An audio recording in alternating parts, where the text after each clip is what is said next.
Hello, everyone, and welcome to the latest episode of Scrubbing the Skies, the webinar series of the Institute for Responsible Carbon Removal at American University.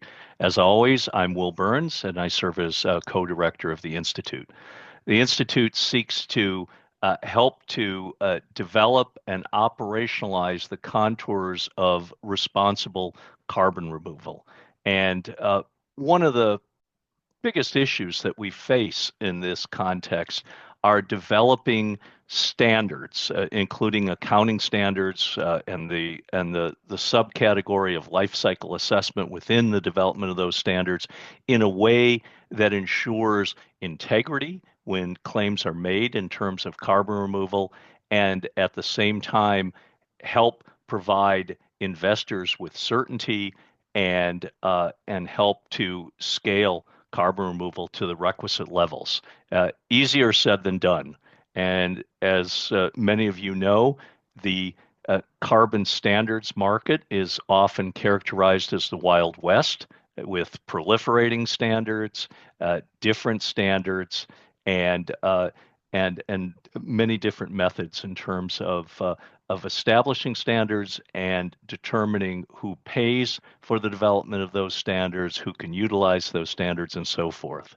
And so it's an interesting topic to talk about, and we have an interesting person to come on to talk about this. Peter Miner, who serves as the co-founder and CEO of Absolute Climate, is developing a new uniform standard to try to address these issues. And among the many issues that Absolute is looking at is how to ensure that we can adequately differentiate between avoided emissions and reductions of emissions and removal of carbon dioxide from the atmosphere, again, to ensure the integrity of these systems. And so I've invited Peter to help tell us a bit about Absolute Climate, which is still in its relative infancy, and to talk about this specific issue.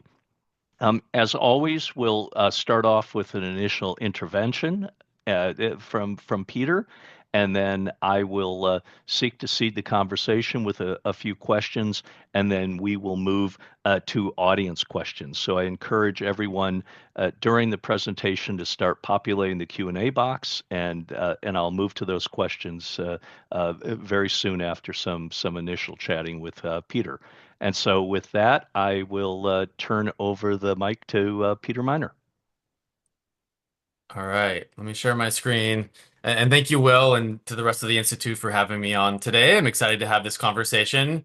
As Will mentioned, my name's Peter. I'm the CEO and co-founder of Absolute Climate, and we're trying to build independent quality assurance standards for carbon removal that make sure that climate claims match what project outcomes are actually trying to say that they're doing. And so before this, I was the director of science and innovation at Carbon 180, which is a U.S. federal policy organization focused on carbon removal. But let me start by saying, yes, we are actually going to be talking about accounting during this discussion. For those of you who are already sort of wondering why you pressed that registration button, I promise you it actually will be interesting and it actually does matter. But the challenge that I have is that when you compare about accounting to what we normally talk about in CDR, this is what we normally talk about is what are all the techniques that we actually use to remove carbon dioxide from the atmosphere.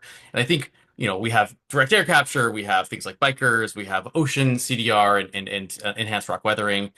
One of the things that I think I really love about this field is that it's really a testament to human ingenuity, right? It's a way that we demonstrate our ability to create solutions that solve some of the hardest problems. And removing carbon dioxide from the atmosphere absolutely fits that definition. It's equivalent to adding a few drops of ink into a pool and then trying to remove that ink afterward and put it back into a pen. It's not something that we're doing because we want to, we're doing it because we absolutely have to. And the reason why we know that we have to is because of accounting. This is how it all sort of ties together. We know that we have cumulative emissions that have, been added to the atmosphere to the extent where, to avoid the worst harms due to climate change, we really have no other choice. Like we're going to actively have to remove it from the atmosphere and do that at gigaton scale. And so, what the math tells us is that we need to be able to remove as much emissions as possible, as soon as possible, hopefully by 2050, and then use negative emissions. So actively removing carbon dioxide from the atmosphere for the rest. And hopefully build that industry large enough that we can actually get to the point where we do negative emissions across all industries across the globe. And so when you think about it that way, climate change is this systems problem. It's not like we have a silver bullet. We're going to do one thing and all of a sudden all our problems go away. We're going to have to stack a series of different types of interventions, different types of solutions all together to actually achieve our goals. And so that includes things like avoidance, emissions reductions and negative emissions. But I think the key insight that I took away from the initial IPCC reports was that negative emissions are the thing that are this critical tool. That based on where we are today, effectively it is impossible for us to be able to even reach net zero at this point without the ability to remove carbon dioxide from the atmosphere. And so the tricky part now is how do we do that accounting? How do we actually calculate the numbers and determine what types of projects have what kind of impacts on the atmosphere? And so for that, we rely on a variety of different accounting practices, the majority of which, the sort of primary of which is life cycle assessments. And so a lot of you, given the nerdiness of this topic and the nerdiness of this podcast series, probably are generally familiar with what life cycle assessment is. But the idea is like, if we're doing a climate project, how do we assess what the impacts were on the climate? Like, how do we decide what we should be crediting and what the overall impacts were?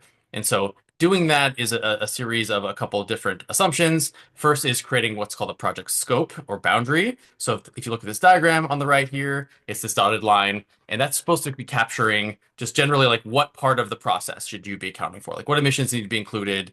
Yeah, just from accounting perspective, like what is the boundary of what needs to be included versus not? The second thing that really matters is what's called a baseline. And so this is a feature of designing like are there things that would have existed beforehand that I don't need to account for? So let's say there is a pulp and paper facility or some sort of like industrial facility, that existed already. And so if I'm trying to now calculate what is the change from that original reality, I now set a positive baseline, which I then measure against. So even if there are positive emissions, I can then calculate what the reduction is of those emissions, and I sort of credit on the difference between those two. And so when you think about this from like a reductions perspective, which is how LCA was designed, this is actually very consistent, right? You have some amount of emissions. I do some type of climate activity to reduce that. I have potentially some amount of residual emissions left, but there's now this big delta, right? Like I've gone from this initial state of a lot of emissions to a new state where there's fewer. And so I can now credit and sell the difference as a reduction. If you throw some like sort of imaginary numbers on top of that, let's say the emission source had 15 tons of emission, you're now reducing it by 10. The math is consistent, right? So if you think about what the atmosphere is seeing, what is the change in the flux of carbon dioxide in or out of the atmosphere? This is a situation where you had 15, you reduced 10, and so now there's 5 being added. And so that claim of a reduction of 10 tons is in fact accurate. Where it gets really messy is now when we try to extend this concept into negative emissions.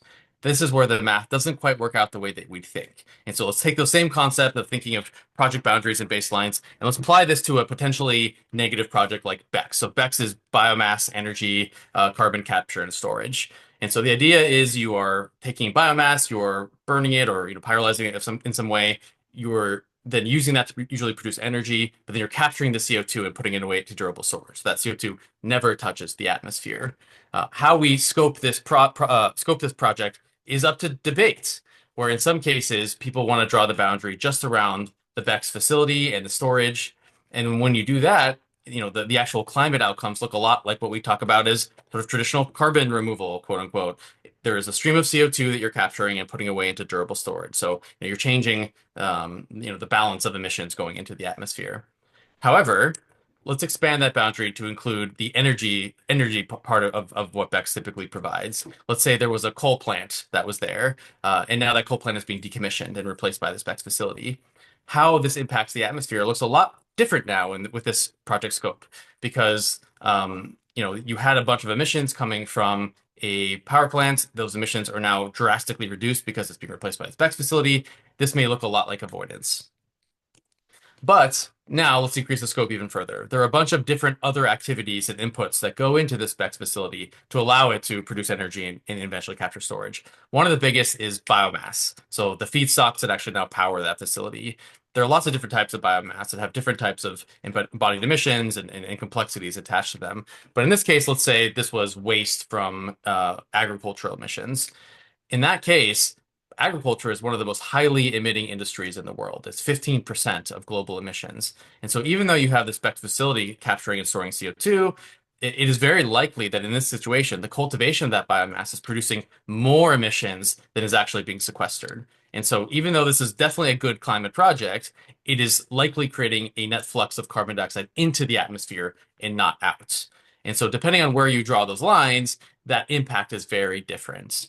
And so looking at now an example similar to the one we did before, except now let's think about this from a negative emissions perspective. If you take that narrower boundary, if you use traditional LCA practices, which is just looking at like what are the climate activities that you're doing for this new project, and you can assume that whatever would have existed before, you don't need to scope in into your project emissions, then in this case, let's say you had a similar credited emissions of 10 tons, and so the source emissions, let's say, is 10 tons, you get a net of -3 tons out of the atmosphere. So what the atmosphere sees is -3 tons in this example. Yet the amount of credited mitigation from traditional LCA tells you that it would be 10 tons. And so these two things are not equal to each other. Compared to now, if you say, okay, baseline is 0, so I'm not going to assume that these emissions would have existed anyway, but I'm going to assume that, I'm trying to get to net zero. I have to assume I have to include everything, like at this sort of wider scope of project. Now the net credited tons is 3, which is now equal to to what the atmosphere sees. So the amount of offsetting that you can do in this case is now equivalent to what the atmospheric flux looks like. So the two are now actually consistent with each other. And so the outcome of what I'm trying to show here is depending on where you set that boundary, depending on where you draw the lines, which is very subjective based on pathway and project, the net result of what the climate is actually seeing can vary significantly. There isn't sort of this one consistent way that we measure impact. And so because of this, it's really hard to tell whether we're making progress or not, right? Like it's very likely that some projects are over-crediting, some might be even under-crediting. But the key piece here is that we don't really have a good idea of how much progress we're making and thus like how much benefit the atmosphere is seeing.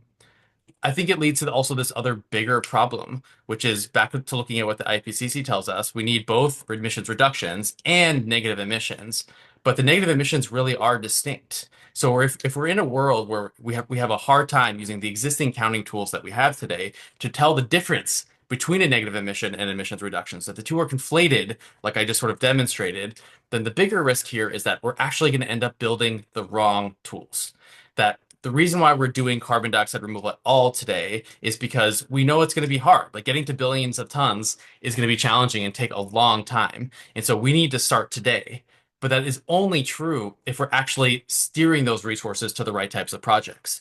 And if we don't account for the atmospheric impacts in an apples to apples way across types of projects, then the challenge is that we are likely going to steer resources to the stuff that is economically more advantageous, which tends to be the stuff that is more emissions reductions than negative emissions. And this is unfortunately like not a theoretical problem. We're already seeing this in the markets, where if you look at the biggest buyers in the space and where they've allocated resources, it has been the majority has been to bikers, which is one of the pathways where I think this sort of challenge, this LCA challenge is most acute, purely because biomass accounting does have some complexities associated with it. And so we run the risk of steering a lot of money to very specific types of projects that look very good from an LCA perspective, but are missing the bigger picture of what is the atmosphere seeing? What is the net impact on the actual carbon stocks in our atmosphere? So, okay, I spent a lot of time talking about a problem. Let me quickly go through to how we fix this. So there are sort of updated approaches to how we think about carbon accounting that add on to LCA and sort of supercharge it for a net zero world. And one of them is called either emissions flux models, or some people call it a net flux framework. But the idea is instead of just looking and being focused on the project activities, let's look at the thing that we actually care about, which is the movement of carbon dioxide and other emissions from atmosphere into storage. So if you look at this example of a project on the right, let's say it's that same BECCS facility, you do have a drawdown of carbon dioxide from the atmosphere through the cultivation of biomass. But doing that also produces new emissions. So emissions from fertilizer and fuel. And so when you look at this sort of model here, think of the top purple bucket as the atmosphere. The bottom purple, darker purple bucket is storage. And then this middle part is all the anthropogenic activities that are required to move emissions from the atmosphere into storage. What you can do is then map this project based on the emissions fluxes that it creates. And then when you think about what is the scope, what is that boundary, like what should be included? If you want to make a negative emissions claim, the boundary is just everything that is required to create this emission stream going from atmosphere into storage. And because we're talking about emission fluxes and not project activities, what's nice about this is the activities are now consistent. So whether I'm doing this from DAC or ERW or bikers, it doesn't matter, right? The chemistry and the physics of how we actually move the CO2 might be different, but the fluxes are consistent. They all create fluxes. And so we can create a single consistent approach for how we actually assess and quantify projects using this model. The other benefit is now how do we actually create an assessment of what the actual climate impacts are? And in this case, it's just a mass balance, right? We're looking at the movement of carbon dioxide across boundaries. So is this a negative emission? Is it an emission reduction? Like how many tons should be credited? All you need to do is sum up the relative fluxes across those boundaries. And so this creates a single consistent way for how we actually assess the impacts of a climate project. And so before, while you had this sort of relative impact, we can now define a single definition of what it means to remove a ton of carbon dioxide from the atmosphere and can create fungible tons that can be used both in voluntary markets, but even in compliance and other sort of regulatory markets. You also have this just nice benefit of this question of, is this now a negative emission or is this an emissions reduction? Again, knowing that we need both from the IPCC, this now creates an objective mathematical principle for how we define each one. And it's really just as simple as what is the direction and movement of the net flux of emissions? Is it out of the atmosphere and into storage? Great. Then that's going to be a negative emission. Are you now returning emissions from where it came from? Then great. That can be an emissions reduction that can eventually get us to zero. But we know that these negative emissions can eventually get to negative. Emissions reduction can only get to zero. And so, yeah, the idea here is that by creating this distinction, we can better design where we should be sending resources, what types of technology should we be scaling up, and then also how do we claim these against our voluntary, but also eventually like emissions inventories at a national scale, so we can make sure that we are applying the right tools at the right time. So that's a good summary and overview of the process. Will, I'm excited about your hard questions now. Okay, thank you so much for that, Peter.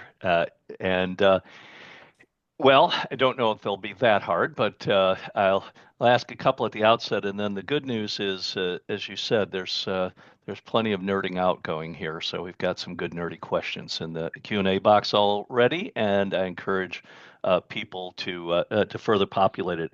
Uh, I think a lot of the questions that are in Q&A so far are really associated with some of these accounting questions. But I wanted to pull out a bit and talk more generally about what differentiates absolute from some of the other standards and what some of the implications might be for it, right? So one thing I wanted to ask at the outset, if I understand it correctly, absolute is focused on approaches that can effectuate sequestration for at least 1,000 years, correct? So our whole concept is that if we are going to be crediting climate interventions, climate mitigations to be used to offset other emissions, what's really important is that the science needs to be sound, right? Like Hmm. the actual mitigation needs to be equivalent to the emissions themselves. And so a piece of that is, of course, like the MRV and how do we account for the number of tons. But to your point, it also includes things like what is the durability of that sequestration, of that storage. And so we know that emissions the durability of the emissions damage is on the order of 1,000 tons. And so our belief is that you need to make sure that you are demonstrating that the storage of any emissions that you are drawing down is equivalent to that. I think we do think that there are a couple ways to do that. It's not just a technical metric. There may be financial mechanisms or insurance mechanisms or other sort of accounting mechanisms where you can try to create better equivalency. And so we think that we're going to need all the tools in the toolbox, just like we need all the types of CDR. That'll be true for this as well. But we do think that it's important that if you're crediting a ton of carbon dioxide, removal, and you're now using that to mitigate emissions, the durabilities need to match. Otherwise, you are missing a bunch of damage that's being caused and not actually creating the atmospheric impacts that are being claimed. Okay. So let me clarify that a bit. Does that mean then, for example, you'd contemplate a potential role for things like horizontal and vertical stacking, and you mentioned insurance mechanisms, and how do those get incorporated into this standard? Yeah. So conceptually, yes. Like, we don't explicitly require a certain type of approach. But I Hmm. think the idea is that we do believe that there is some equivalency, or you should be able to create some equivalency between high durability and lower durability approaches. Exactly what that looks like and how do you create that in a way that truly does create climate impacts, I think is still up to scientific debate. And so I think we're still trying to learn what that looks like. And so right now we do have the capacity for this built into the standard. So the standard does have something we call permanence equivalence built into that. But for Hmm. now, effectively, it's you need to demonstrate. We rely on the project developer to demonstrate how they create that equivalency, and so we don't actually allow for lower durability approaches to dates. But that's something that we hope to be able to change in the future. Okay, great. Uh, Another thing that I thought was interesting is there is a something called an innovative class exception, right? And I was wondering if you could explain that, right? Because I think one of the challenges that we have with a lot of these standards right now is that in our nascent stages, right, we have this delicate dance between trying to optimize and maximize integrity and at the same time not throw roadblocks in the places that we need for ultimate scaling, right? But it is a very delicate dance, right? And I think this is part of how Absolute contemplates doing it. I was wondering if you could explain it a bit and maybe with an example. Yeah, well, you're stealing my thunder here. You explained it perfectly. That's exactly what we're trying to achieve. Where the challenge is the type of MRV, the type of accountability that's going to be required at the million and billion ton scale is really robust, right? Like there is a lot of risk around carbon dioxide removal. I mean, we're trying to remove a substance that is invisible, inert, highly diffuse in the atmosphere, and so tracking impacts is really challenging. And so we do need extremely robust requirements long term to be able to make sure this industry stays accountable. However, that is an intention with where we are today in the industry, where the science is still uncertain. A lot of what projects are trying to do today is just demonstrate that the core technology that they're trying to pioneer actually works. And so putting those extremely rigorous requirements on top of those types of projects is counterproductive. It doesn't actually accomplish the goal that we have. And so there's this tension between do we build standards in MRV designed for accountability, or do we design it for innovation to allow projects to really do the thing that they should be doing, which is showing that this is actually worth doing in the first place? And so most ways that people design standards, you have to pick one or the other. You're somewhere along that spectrum. And it just so happens that in a lot of cases, they end up picking the one closer to innovation because it means they can issue more credits. It's sort of an easier path. But Hmm. that's what creates a race to the bottom. That if you have lower requirements and someone allows that, if that becomes acceptable to the market, every other standard that needs to follow suit in order to be able to be competitive and also, have business and work with project developers. And so it's a race to see who can kind of create those accommodations that create more crediting, because that's the incentives of the project developers. What we're trying to do is break that cycle. We want this to be a race to the top. And so what we're saying is the standard itself, the absolute carbon standard, is designed with the highest integrity in mind. It's designed for that million billion ton scale. It has extremely rigorous, accountability requirements. However, and the idea there is like for a project that is ready to scale, that ready to build those types of facilities, then this is now clarifying to you and describing what you need to do in order to meet those requirements. However, if you're a project that can't meet that today because the science is uncertain, or just because you're early stage and it doesn't make sense for you, that's okay. You can credit using a lower requirements. What we do instead, though, is we put a different label on that. Those are two different types of projects that are accomplishing different goals in the world. And so we just call them different things. Your absolute class, if you meet the requirements, and your innovation class, if you don't.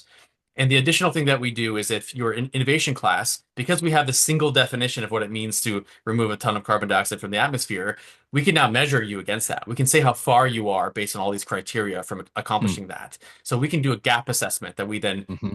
transparently describe all the ways that it didn't quite meet the standard. And in many of the cases, it'll be like, oh, well, this was best practice. Like this is all that they could do. This project did what was sort of like the best that was possible to them. But we know that we need to do better in the future. And so we want to create a little bit of upward pressure where like there's still an incentive to improve and increase the quality of the MRV because eventually you want to be into that absolute class. And so a great example of this that I think we're faced a lot with in this industry is indirect air capture, actually, Hmm. where energy accounting is really Right. challenging, where we Right. know that, when you produce energy, energy is not energy, right? When you produce it, has a different impact on the atmosphere. It'll create different types of emissions and like producing energy 24/7 that is clean is much harder than producing energy just when the sun shines, for example, right? You could just deploy a bunch of solar panels. And so there's this really challenging problem where the most accountable way to do energy accounting is not even just hard today. It's effectively impossible for these projects at their scale. They're too small to get an energy project developer to create those assets for them. And so this is a perfect example where that's the case where if you're not doing the most accountable form of energy accounting, like the atmosphere is not seeing what you're claiming. And so this would be an innovation class situation from our perspective. But when we did that gap assessment, we're going to describe why this was still the best that you could do. Like this is what made sense given where the industry is today. And so the idea here is we want to create flexibility where it exists and where it's needed, but then also create a little bit of upward pressure where people want to, and there's a benefit towards deploying better MRV, buying energy in a more accountable way, so we can keep driving towards to the direction that we know we need to get to eventually. Yeah, I think that's really interesting. I mean, obviously, people have been talking in general about using things like discounting factors and others, right? And I think there's a lot of ways of getting there, right? But this is one that I think is interesting. Yeah. So we've got a lot of questions, so I'm going to just ask you one more and then move into the chat box. Uh, this is one I asked you before in discussions, right? So the cynic in me, right, which is strong, says uh, you establish a standard that arguably in some ways is more stringent than what some other registries and accounting organizations may be asking for, and as a consequence, it may prove more difficult from a technological standpoint, or more expensive, or both for those that are potentially certified utilizing your standard. Why, given the fact that most people are not sitting on a webinar like this and nerding on the intricacies of accounting standards, why would any company embrace that kind of standard when from a reputational standpoint, which I think is what drives most companies for purchasing carbon credits right now, they're going to get the same reputational bump from virtually anybody as long as somebody certifies them, right? No one's really going to know the difference of the standards.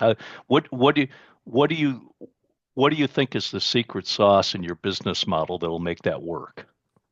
Yeah, I mean, I think what you just described is the challenge that we have in our industry, right? That this is a Hmm. problem that we saw with avoidance. We saw the same problem with forestry, Right? where you have different standards with different quality levels and different quality requirements. And, they were perceived as being roughly the same, except we realized that that was not the case. That there were some cases where, let's say, a forestry project had issues with base lighting or avoidance had really big problems with additionality. And the truth is that unfortunately, for some time, you're right that like projects can just get away with this where there's no sort of perceived value.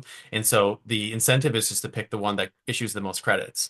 But the bill always comes due, right? Like that is the constant of our universe that eventually, especially since in most cases the MRV data is public, it's out there. We know exactly how the math is being done for these projects. Someone eventually figures it out. And that is the Guardian article that ends up taking down the entire industry. And so I think from the way that I would sort of maybe reframe the question that you're asking is, yes, you're right, but we must overcome this problem, right? Like Hmm. accountability and quality assurance is going to be the thing that eventually people are paying for. People are not going to be paying $1 trillion for good marketing vibes, right? Like this has to be an industry that is delivering on its promises and can stand the test of time, that can go to a court case and, be able to truly demonstrate that the climate impacts were there. Like that's the level of quality assurance that we apply in almost every other industry in the world.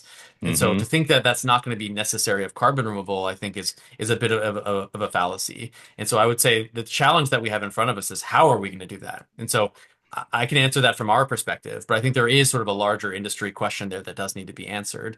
And I think for us, that's, since accountability is something that buyers are looking for, that is a value that the industry provides if it can be accounted for properly. Like a buyer, whether they're a government or even, a corporate, they don't want the Guardian calling them, right? They don't want to be called greenwashers. Like, they don't want their taxpayers to be, asking them these really hard questions of, you spent all this money, like, what are we actually getting for it? And so if you can find a better way to actually quantify that and demonstrate it in an apples to apples way, where you can actually compare not just against projects across in your own pathway. So let's say other, ERW companies, if you're an ERW Mhm. company, but how do you compare ERW to Marine CDR to DAC? Like, how do you help the folks who are actually procuring these things understand why your solution is the better one? And that's really hard to do right now because it is so subjective. What Right? we can provide, when you have a single definition of what it means to remove a ton of carbon dioxide from the atmosphere, you can measure every project against that definition equivalently, the same way. And so you can provide a clear indication to a buyer if you have better MRV, if you're a more accountable project, you can provide them with numbers, like a clear definition of here's why you should buy us versus this one. Here's how we are going to be better for you and provide more value. And that's how we solve this problem, is that we need to align the incentives of these different buyers and sellers, and also the climate, right? Like, we need to have it so that if I'm paying more, what am I getting for that? We need to Hmm. be able to demonstrate that distinctly. Yeah. All right, great. Thanks for that. And now let me move into some questions from our audience. The first is from Ben Batros. How can carbon accounting better account for the timing of the removal? That might be relatively simple for, say, DAX or ERW, but when looking at bikers, BECs, conflating the time of harvest with the time of removal can cause problems, which likely vary depending on feedstock. It's a really good question, and unfortunately, one where I don't have a perfect answer to. I Sure. think a flux model solves a lot of problems around carbon accounting. One where it does not distinctly solve it, at least as designed today, is this problem.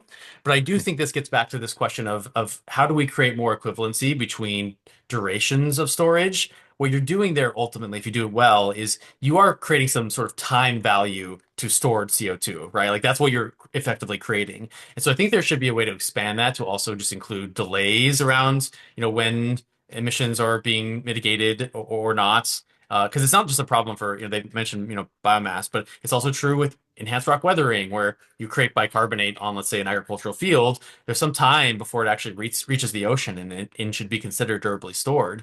And Right. so there are a bunch of sort of longitudinal, like, time elements that are unsolved.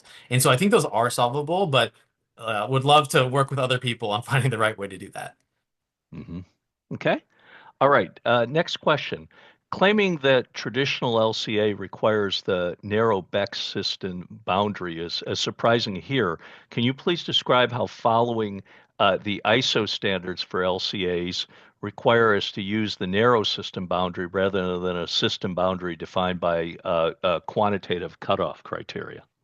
Yeah, good question. And so my intention is not to say that it requires a narrow boundary, because it doesn't. Like, I think LCA has a lot of different definitions. The key point I want to make is that it's variable. That's, for some projects, people can decide to take a narrow boundary. Sometimes they might, like a consequential LCA could take a much broader, the intention of a consequential LCA is to take a much broader view. And so you can have both, but the challenge is the variability, is that there isn't a requirement for how you do it. If I built two different consequential LCAs for the same project and you had different people doing it, you might actually get very different results. And so Hmm. one of those might be right, one might be wrong, they might both be wrong. You actually won't be able to tell the difference. That's the challenge. It's the uncertainty that comes with the process and the lack of specificity. And so, people could argue, for example, like an emissions flux model, is that going to be actually correct? Is it accurate? Fine. Like, that's like a fair argument to make. We should have a discussion on that.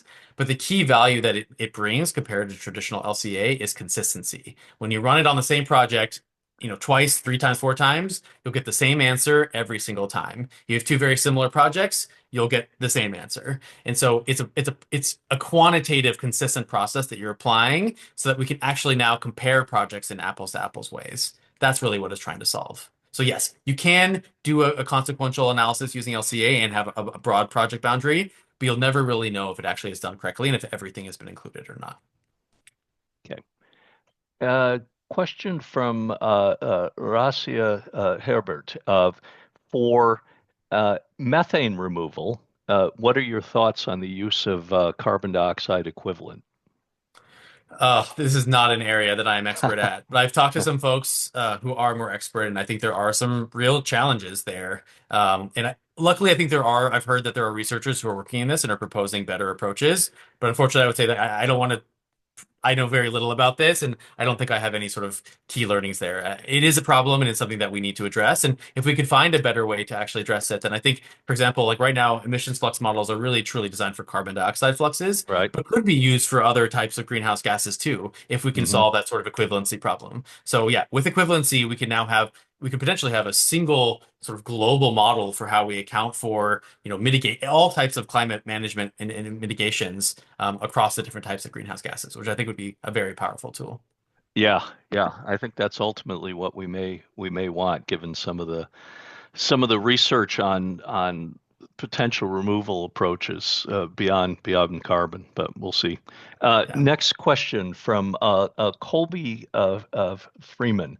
Can projects account for and monetize both emissions reductions and carbon removal? For example, with the project you presented here, there were 7 tons of emission reduction and 3 tons of carbon removal. Good question. So I think from my perspective, there's two ways that I answer that. One is I think actually we should monetize emissions reductions, which is something that we're not really doing today. Like that's one of the sort of flaws in the market that we've created. It's either you're a carbon removal, you're a negative emission, or you're nothing. And so all of a sudden, magically, like every project's a carbon removal, right? And so Right, we sort of painted ourselves in a corner that way, where to me, the obvious answer is negative emissions and emissions reductions are different and have different distinct impacts on climate. We should pay for both of them, and we should just have slightly different accounting for how they actually can apply to different types of emissions.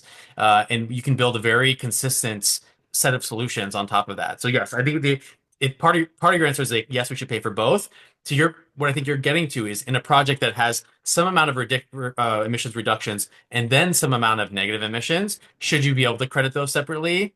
I think the answer is no, because a negative emission by definition is demonstrating that you will have a net flux of carbon dioxide out of the atmosphere, right? And so if you have project emissions, if you have other emissions from some sort of other source, if you're, having to mitigate those to start with, then you can't just claim the rest as a negative emission, right? Like the negative emission needs to account for all the types of fluxes that are being generated. So to claim any kind of negative emission, you can only claim anything that is below a baseline of zero. But in that case, what I would say is don't claim any negative emissions. Just claim it all as an emission reduction, which hmm should allow you for a much narrower project scope and allow you to sort of have more credits. And again, those should have value, right? You should be able to sell those in the market and people should buy those so that they can apply that against their own emissions inventories. And so I don't think that's required. Like if the economics of doing the negative emissions calculation don't make sense, then just don't have it being a negative emission. Have it be emissions reduction, and that's also good for climate. hmm Okay. So a question from John Hoffmeyer. It's a biochar question, and it has a lot of different conditions, but I'm going to try to uh, distill this down to kind of a broader question of how you view biochar as emissions reduction versus carbon removal, and obviously you would think that matters from the standpoint of your standard, but how do you view that, right? Because that's a fairly controversial proposition, I think, for a lot of people. Yeah, I think a really important thing to state here is emission flux models don't categorize pathways. So I can't Mhm. actually tell you is biochar negative emissions or is it emissions reduction. It categorizes specific projects. We need to look at specific fluxes. And so that can be different depending on the project, depending on your feedstocks, depending on your practices, depending on a lot of things. And so yeah, it really will depend on the project. I do think that likely today, most biochar projects are almost certainly, from an atmospheric perspective, emissions reductions. And Right. because they are using agricultural wastes, which have a large emissions footprint associated with them. But the typical argument that is used is that these are emissions that would have existed anyway, right? They would be there whether we do this project or not. Yep. But from our perspective, from a flux perspective, that is an emissions flux that exists. You are now reducing the amount of emissions flux, and thus it is by definition emissions reduction. And so again, this should not be perceived as some sort of negative. This is still a project. We should be doing as much biochar as possible, and people should be paying for this. But I think what's really important is that if the goal is that we're trying to meet what the IPCC is telling us. We want to get to zero and then get to negative after that.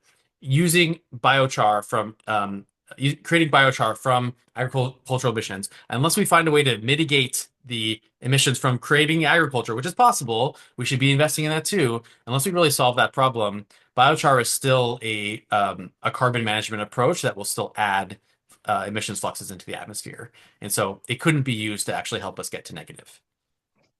Right.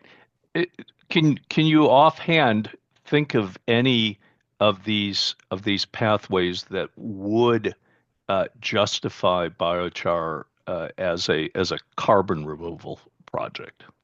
If, for example, if you are accounting for the emissions of the biomass cultivation, and so let's say there's some approach to where it's like, for example, there's a company called Brilliant Planets that is creating microalgae from the ocean, cultivating it, and then using that biomass to do biomass burial. But they are going to be accounting for it, including all the emissions associated with, growing that algae. They are accounting for everything. And so those fluxes exist, but they are including it in their scope. And so the net result of the emissions fluxes is still negative in that case. They are still creating carbon removal even after accounting for that biomass emissions. And so yes, like there are projects that are doing this. It is possible. It is more of an accounting choice, right? It obviously is beneficial for folks to not claim the emissions because they can issue more credits, which I totally understand. But we just need to recognize that when you do that, the impact on the atmosphere, what the atmosphere is seeing is going to be different than what you're crediting. And so that's the distinction that we're trying to make here. Okay. All right. Next question. Hold on one second. These are moving as I go. An emission stream usually has several players, biomass producers, transporting companies, biofuel plant. How do they share credits? Yes. So how do you do attribution across distinct value creation is one of the challenges that still exists for emissions flux models. We have a very specific way that we do that for our standard. Other people might end up doing it a bit differently than us. But for us, I think the key piece is if you're trying to make a negative emissions claim, again, like I know I'm saying the same words over and over again, but this is really the key point. You need to be able to demonstrate that there's a net flux out of the atmosphere. So it isn't okay to just, have emissions allocated somewhere else that you're not accounting for, right? Like we're looking at a global perspective from the atmosphere. And so if you want to make a negative emissions claim, then you need to account for all of those emissions within the project and account for all of them, even if there are co-products being created. And the reason there is because the whole idea of net zero is that we're trying to create eliminate all the emissions from every industry across the entire planet, everywhere, not just some industries. And we also know that some of those industries are going to be very hard to abate those emissions. And so we need carbon removal in which to do that, right? We need negative Hmm. emissions. And so if you have a negative emission that is only claiming part of the emissions and it's allowing emissions to exist for other types of co-products, but then we want to use the carbon removal to mitigate those emissions, you create the circular argument where you've embedded emissions in a net zero claim, net negative claim, but then now you want to use those instruments those credits to now mitigate the remaining emissions. And so you get this cycle where you could be dramatically overcounting the amount of progress that's being made.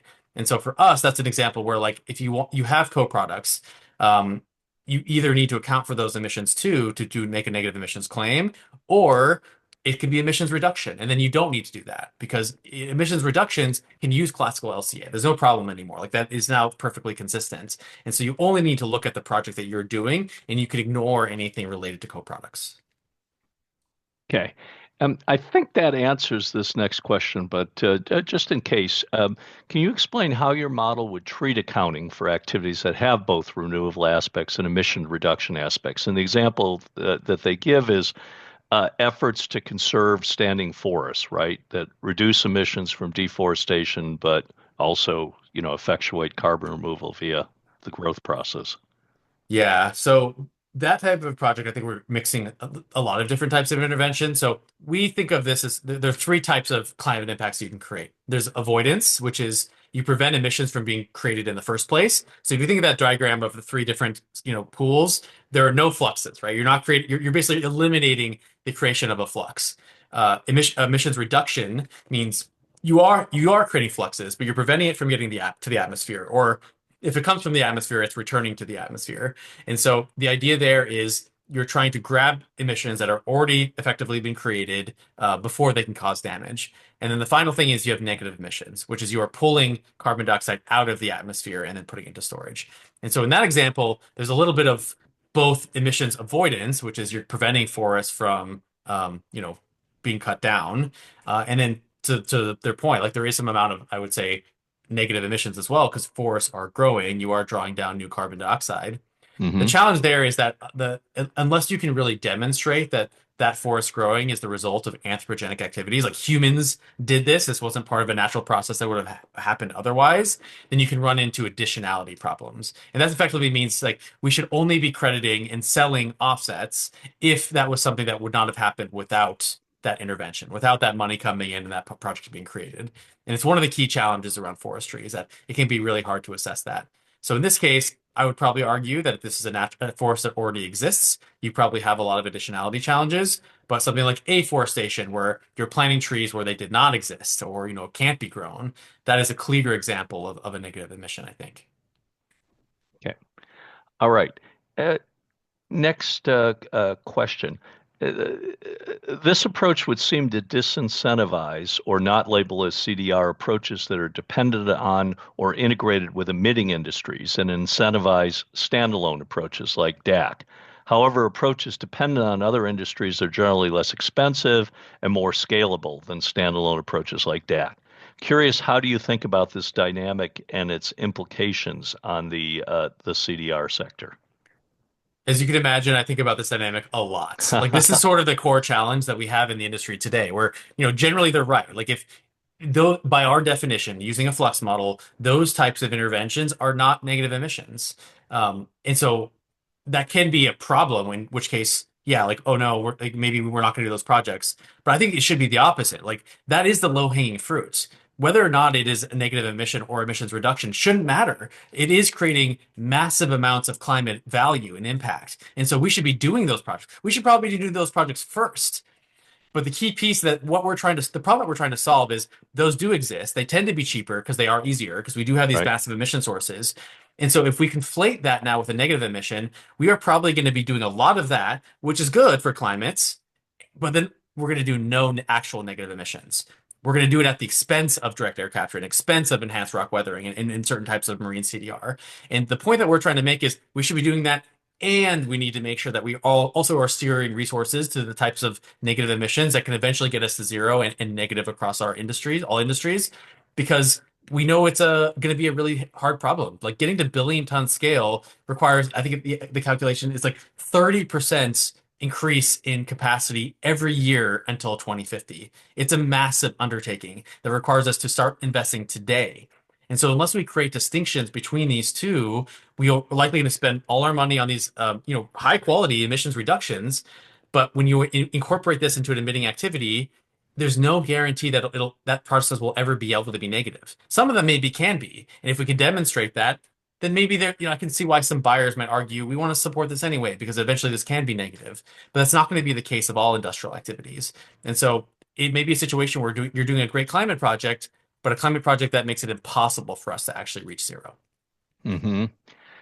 Do you think making those distinctions will help signal to the market or drive more carbon removal ultimately in terms of purchases or have no impact? I think if we do it well, yes, I think it can. And I think it does it in a couple ways. One reason why, and I've had these conversations with buyers, like one reason why some Hmm. folks are not involved in our industry yet are not purchasing carbon removal is because it doesn't make any sense to them. Why is some carbon removal $100 a ton and then others is $1,000 a ton? And they're Yep. making the exact same claim. We don't see that in any other industry, right? Like you buy Yeah. gasoline, you buy, food, you buy materials. Like there is generally like a general price area for a specific quality level. Those two things are correlated. And so the fact that they're not correlated in carbon removal is a red flag for a lot of people. This is the same problem they saw with forestry and avoidance, and they know how that went.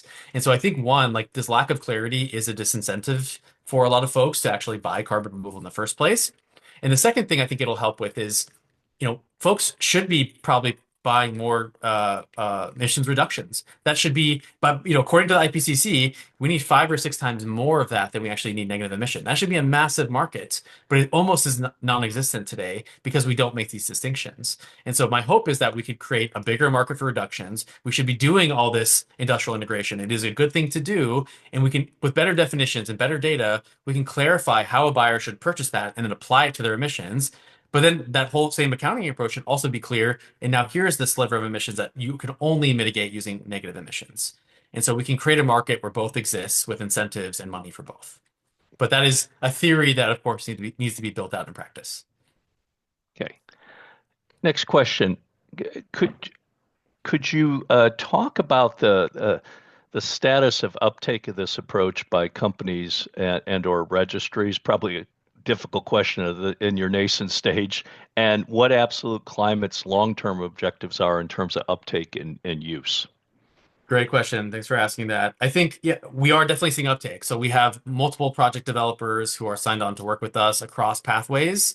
Some of them are public. So I can talk about Vesta, which is a marine CDR approach that has publicly announced that they're working with us. Most of the folks that we're working with, I can't say yet because we have not publicly signed our full formal agreements, or we decided to wait on making the announcement, but those announcements should be coming soon.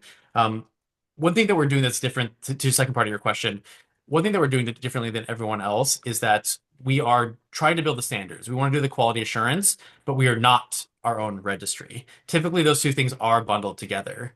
But we think that that's actually a pretty big conflict of interest, where it's the folks who are defining quality are the same people who are then issuing the credits and saying, like, these are valid. It's sort of like if you're going to school, like it's like writing the test and then grading yourself against that test. Of course, like, results are going to get skewed in one direction. And so we think we're designing our company and our approach to model how quality assurance is done elsewhere in other industries, which is those two things should be really separated from each other. There should be a separation of power between those who define quality and those who decide at a project level whether to, issue credits. And so we've taken that approach and we have signed on our first registry. So it's a company called Evidence. They're coming from the renewable energy certificate, the REC space, where they've Hmm. been around for 2 decades. They've issued more than 1 billion credits in 60 plus countries. And now we're moving into carbon removal. And to do so, they've adopted our standard. And so we are working Good. with them to build sort of this high accountability certification approach. However, we are open to working with other registries too, either folks who are also new to carbon removal or even existing registries. And we've had that Hmm. conversation. And so to the point about like what our long-term vision here is, the reason why we're doing this is because ultimately the only way we're going to ever make a real impact on climate is through governments, right? Like there's just no other organizations in the world who have the capability and potential willingness to write checks for hundreds of billions of dollars. What it's going to require to actually make an impact here. And so governments are eventually going to build regulatory markets or regulatory policy that integrates CDR. They're going to integrate it into cap and trade, and they're also going to need quality assurance for that too. And so for us, the long-term vision is we're using the voluntary market to really demonstrate our technology and how it works and sort of like cut our teeth there.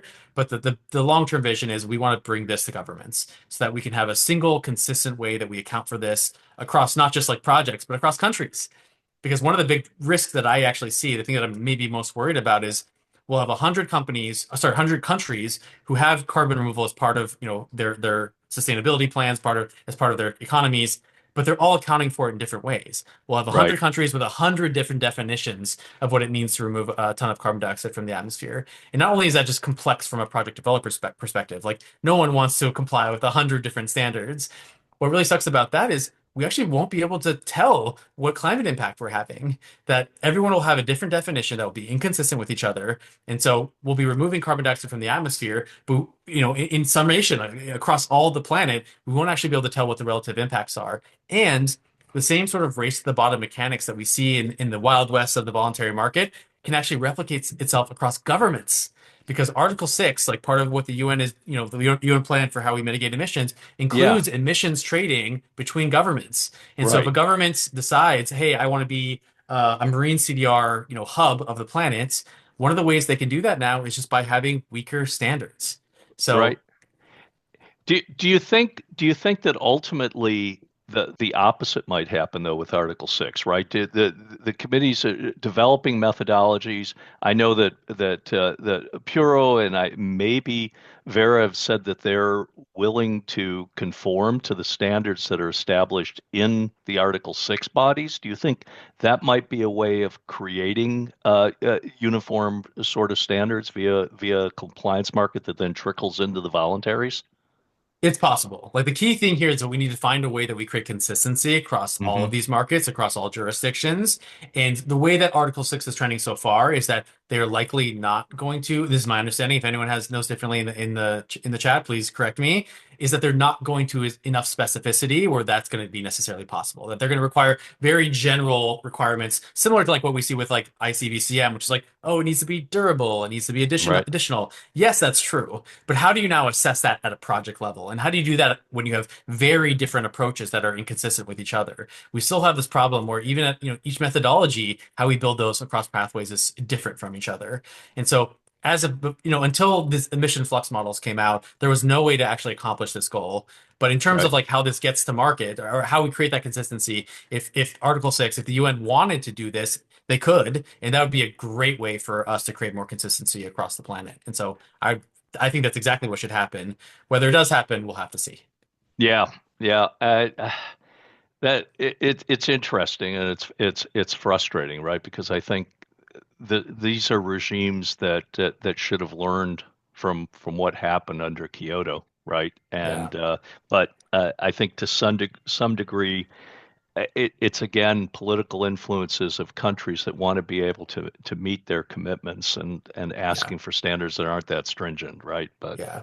I guess we'll And to be see. fair, like I understand that. Like it's Yeah. it's foolish to think that you can separate politics from science and from the measurement of climate impacts. I think sort of the treatise that I would have, like the sort of like what I implore us to think about as a society is it's okay to apply a political lens to our measurement in the accounting of how we do carbon removal, but let's not use that instead of actually measuring what the actual atmospheric impacts are. Because as we've seen time and time again, the assumptions that we make around climate, positive and negatively, are oftentimes wrong. We oftentimes Hmm. are making our best guesses, our best assumptions, and then we need to correct and make adjustments down the line. There's nothing wrong with that. Like that's actually a good approach. Like to be directionally correct is fine as long as you can course correct later and Hmm. actually like realign towards the right direction when you realize that you're wrong. And the problem is when you embed some of those political decision making into the actual standards, you don't actually collect the data that you need to understand what's actually happening in the atmosphere. And so what we should be doing is MRV, the standards themselves should be designed to truly measure what the atmospheric impacts are. And if you want to put a policy lens on top of that, of okay, maybe we only will require 100-year durability, fine. We should do that. Like that is the role of government to decide. Like that's not for me to decide. That's for them to decide. But let's just separate those two things so that we still have the data measured in a way that we understand what the climate impacts are, so we can then course correct later if we need to. Hmm. We need to be able to Yeah. understand when we're wrong. And if we Yeah. collect the data the wrong way, we can't do that. Right. Yeah, that will be interesting to watch, I think, because I think people are hoping that compliance markets in some ways will help rationalize and make things more stringent, right? But Yeah. I'm skeptical they might not do the opposite and kind of create an imprimatur for standards that are less stringent than some of the things being developed by industry, right? Yeah. So it's I think that is the most likely situation. That is almost yeah, certainly going to happen. And if that does happen, we're just repeating the sins of the past. That we fell into this trap before, we're falling into it again. And maybe that's just what it is, but it's going to be yeah, another situation where we've spent all this money and all this time building up this whole industry to try to solve this core problem, and we're going to fall short just because of poor decision making. And that would maybe it's inevitable, but it would be unfortunate if that's what happened. yeah. Well, that is an interesting question, and it is where we'll have to end things today. But I really want to thank you, Peter, for coming on today and working us through this standard. Thanks to everyone for the thoughtful questions. I'm sure that we'll have you back on when you've had some more practical experience in terms of applying these standards. It'll be interesting to see how it gets operationalized. So once again, thanks to Peter Miner at Absolute Climate. Thanks to our audience, and we will see you again next month on Scrubbing the Skies. Goodbye now. Thanks, Will.